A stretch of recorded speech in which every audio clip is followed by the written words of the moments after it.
저는 이제 이 조치가 말로만 이루어질 조치로 보여지는데 청년층의 주식 코인 투자 실패를 정부가 떠안는다라고 하는 정말 놀라운 진짜. 역대 정부 어느 나라의 정부에서도 없었던 희한한 정책이 지금 얘기가 되고 있습니다. 자, 이게 어떤 내용인고 이게 실제적으로 가능한 건지 한번 확인해 볼게요. 네, 정부가 청년 특례 프로그램을 신설해 청년 채무 이자를 최대 50% 탕감해 주기로 했습니다. 빚을 내서 주식이나 가상자산에 투자했다가 실패한 저신용 청년들의 재기를 돕는다는데요. 해당 조치가 도덕적 해이를 유발하는 거 아니냐는 지적에 대해서는 2030 세대는 우리나라를 이끌어 나갈 미래의 핵심이라면서 청년층에게 재기의 기회를 빨리 마련해주지 않으면 우리 사회가 나중에 부담해야 될 비용은 훨씬 더 클 거라고 생각한다고 답했습니다. 아니 2030 어쩌지? 표심을 잡겠다는 건지. 아니 이게 전 국민한테 해주면 내가 용서가 돼. 네. 나도 스스로 나를 청년이라고 생각하거든. 34살 이하. 근데 네. 34살 이하만 해주겠대요. 근데 난 충격받은 게 뭐냐면 네. 이 사업을 하는데 들어갈 예산을 125조 원을 책정해 놨다는 겁니다. 그렇습니다. 125조 원이면 우리나라가 축약 예산까지 다 합쳐가지고 한 해에 국가 예산이 600조 정도 되거든요. 국가예산 5분의 1 이거를 청년들이 빚내서 날려버린 주식과 코인 값을 탕감해 주는데 쓰겠다라고 이 정부가 얘기를 하고 있습니다. 저는 이거 불가능하다고 생각해요. 도저히 불가능하죠. 네. 만일 이게 가능하다고 치면 이거는 명의도용입니다. 명의도용이야. 30세 이하의 신용도 20%밖에 안 되는 명의를 활용한 돈빼 돌리기밖에 안 됩니다. 이거 사실 이거 만약에 진짜 한다 그러면은 국민적 저항이 상당할 거예요. 왜냐하면은 일단 연령대 잘리잖아요. 이 잘린 사람들 중에서 본인도 이 코인으로 저기 빚을 떠안은 사람들의 반발이 장난 아니고 왜 우리는 안 해줘? 네. 이걸 그냥, 거고. 아니 빚내서 코인 하지 말라고 했잖아. 그러니까. 그리고 2030 중에서도 코인 안 한 친구들이 있거든요. 이건 역차별이다. 그럼. 근데 네. 더 웃긴 건 뭔 줄 알아요? 사실 이거는 주택에 해줘야 돼요. 영끌로 지금 집 샀는데 금리 올라갔고 이자 부담 못 해갖고 집 날리게 생긴 사람들한테 사실은 그 사람들한테 이걸 해줘야 됩니다. 그래야 최소한 집이라도 지켜가면서 경제 상황 회복되길 바라면서 금리 낮아져서 이 사람들이 집을 지킬 수 있게 해줘야 되거든요. 근데 이 코인이라든지 주식 투자 쪽에다가 까버린 돈은 이 돈이 분명히 이 사람 돈이고 분명하게 이 사람의 손실인지 알 수가 없어요. 남의 돈 빌려갖고 한 부분도 생길 수 있는 거고 또는 내가 하지 않았는데 내 계좌만 빌려준 사람일 수도 있습니다. 이거는 진짜 국민적 역풍을 맞을 거라고 저는 생각합니다. 이거 진짜 한다고 그러면은. 예. 그래서 저는 극단적으로 제가 생각하는 표현을 해볼게요. 누군가 이러한 이 심사 대상 안에서 이러한 조건에 맞아서 엄청나게 많은 돈들이 지원금 형태로 빠져나가는데 실제 이 사람이 명의만 있을 뿐 그 지원금의 임자가 아닐 수도 있다는 거야. 특히나 2030 때의 청소년 조직을 활발히 갖고 있는 조직이 누굽니까? 신천지야. 나는 그 생각이 든다고. 구체적으로 말 안 해도. 물론 개 중에 진짜 힘들어갖고 구제받는 사람들도 있겠습니다만 저들이 저런 방식을 통해가지고 지금 얼마를 구제해줄지 모르잖아. 내가 1억 손해보고 2억 손해보고 3억 손해봤는데 그 손실이 어떻게 된 거냐, 누구한테 간 거냐 라는 부분에 대한 명의가 없잖아.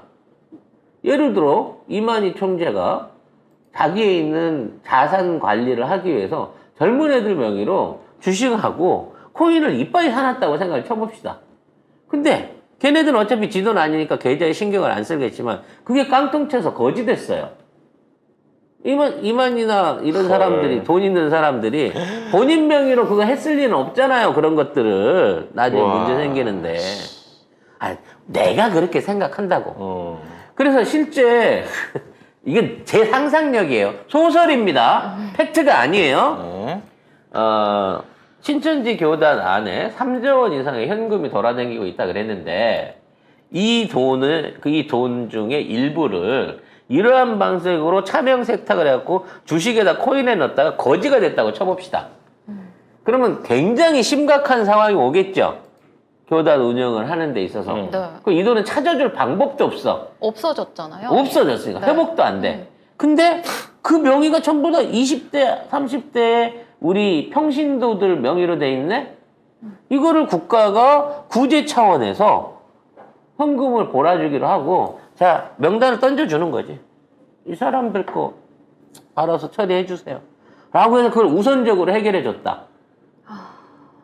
이런 음모론은 제가 생각하는 너무 악질적인 나쁜 음모론이죠. 윈윈 라이프님께서 팩트 같은 소설이다.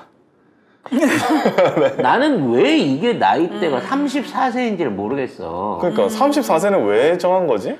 하려고 그러면 전 국민 다 해야지. 그럼요. 아니, 아니면 뭐 30대 다 하든가. 60대도 코인에, 심지어 우리 어머니도, 아, 우리 어머니도 사돈 어른한테 끌려가가지고 삼도 어른까지. 50만원어치 코인을 샀어요.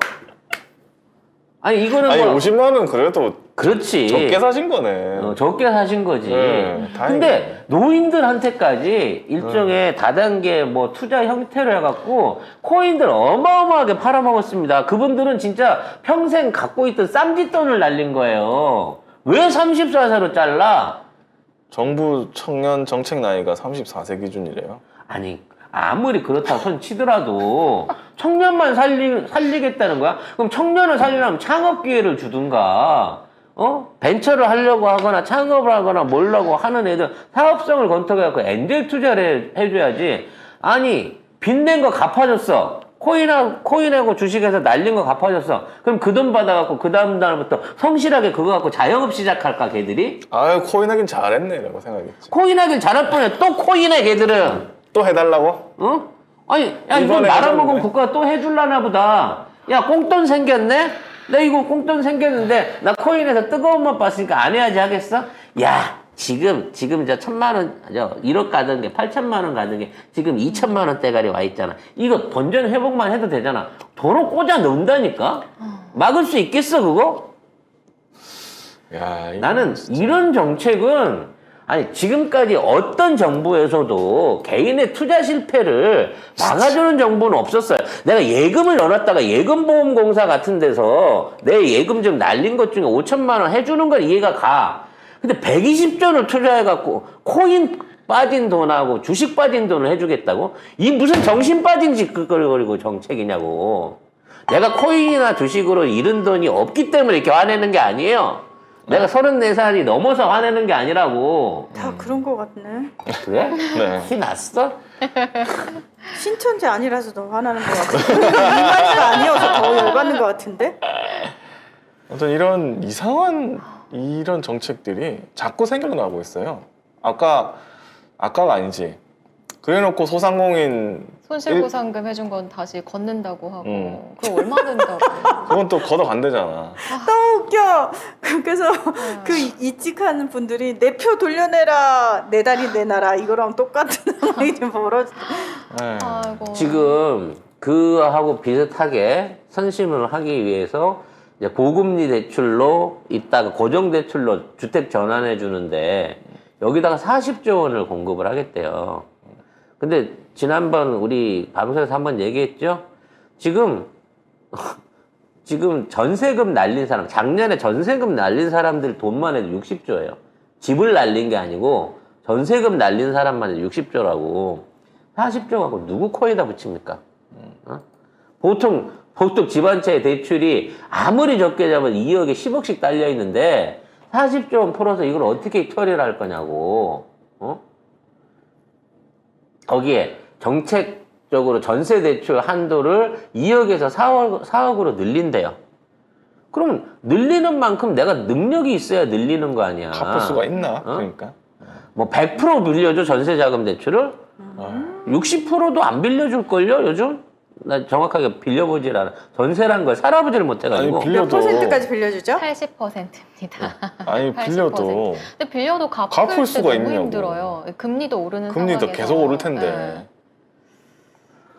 그리고 소상공인 대책에 대한 대출 연장, 만기 연장, 상환유예 이런 것들을 대출의 95%까지 해준다고 하거든요. 근데 마찬가지예요. 그러니까. 원래 유예할 때마다 5%씩 10%씩 갚아야 됩니다. 정책이 바뀐 게 아니야. 이걸 원래 은행하고 거래할 때 그런 거야. 신용도 괜찮고 담보력에 문제 없으면 10% 정도 갚고 대출 연장해 주는 건 기본적인 겁니다. 그럼 그에 관해서 금리가 새로 옮겨가지 않도록 최소한 서민 대출에 관한 금리를 잡아준다든지 아니면 주택 그 이자 때문에 무리해서 도저히 집을 살 수 없는 사람들 같은 경우에는 아예 그 집을 국가가 대신 사주고 나중에 거기서 살 수 있게끔 주거 복지를 제한해 준 상태에서 나중에 돈 벌면 다시 되살 수 있도록 그때 그 가격으로 나중에 되팔아 준다든지 뭐 이런 방식의 실질적인 증거가 있고 효과가 있고 사람들을 도울 수 있는 대책을 해줘야 돼요. 근데 코인빚, 주식빚을 갚아주는 건 어떻게든 이 돈은 돌아오지 않는 돈이 돼. 찾아올 수는 수록으로 들어가는 돈이라고. 이게 근데 이준석 때문인가 진짜로? 이런 무리한 정책을 하는 게? 막 기사로 내고 있잖아요 이런 거를 발표를 하고. 내가 보기엔 그쪽 종교단체 애들이 코인 잘 나가고 이거 할 때 뭐 젊은 애들이 뭐 영끌해서 코인에 박아 넣네 어쩐다 이럴 때 진짜 젊은 친구들이 코인을 했으면 몇 천만 원, 몇 억을 했을까요? 에이, 그런 돈이 어딨어요, 젊은 그런 돈이 친구들이. 어디 있어? 없지. 200만 원, 300만 원, 400만 원 갖고 있어요. 근데 그거 이제 폭락하고 나니까 문재인 정부의 책임지라 그랬습니다. 그 당시에 걔네들이. 근데 못 해준다고 얘기했어요. 아니, 근데 그거 정부가 하지 말라고 그랬어. 그리고 당연하죠. 규제한다고 하니까 규제하지 말라고 그랬잖아. 내 돈을 왜 네가 규제하냐고 그러다가 폭락하니까 정부가 대책을 세워줘야 될 거 아니냐고. 그래서 대책을 어떻게 세워주냐 하지 그거를. 말라고 했는데. 제도권에 금융 있는 것도 아니고 니들끼리 서로 돈 주고 받다가 빵꾸 난 거를 그러고 있는 상황인데 경정부는 아무런 복지 사업을 안 하면서 20대를 위한 어떤 지원사, 뭐 청년 전세자금, 주택사 다 예산 날리고 안 하면서 코인 값을 물어주겠다는 얘기를 하고 있는 거야. 이 의도를 정말 건전하게만 받아들여야 되냐고. 건전하게 받아들여도 제정신은 아닌 거죠.